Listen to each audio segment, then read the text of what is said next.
तारिणी, बाबा काय करताय? अगं परिस्थिती पुढे हतबल झालेला बाप आणखी काय करू शकणार आहे?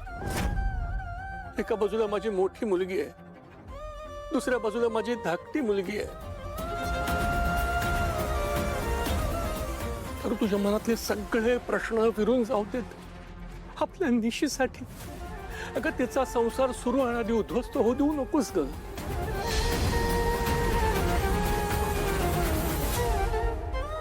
बाबा मी जे काही करते ते सुद्धा निशीच्या सुखासाठीच करते.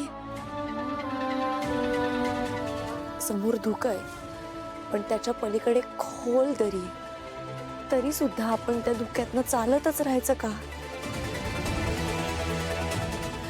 असंच जर करत राहिलो तर त्या दरीत कोसळून मरून नाही का जाणार आपण?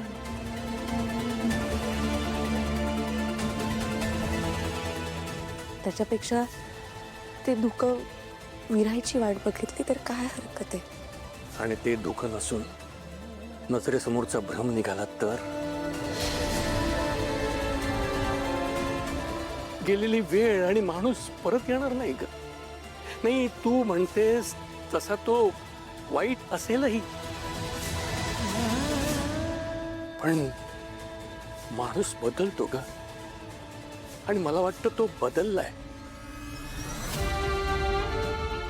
नाही तर युवराजने सगळ्यांसमोर स्वतःचा भूतकाळ स्वीकारलाच नसता. बाबा पण भूतकाळ स्वीकारलाय म्हणून भविष्यात तो चांगला वागेल याची काय खात्री आहे?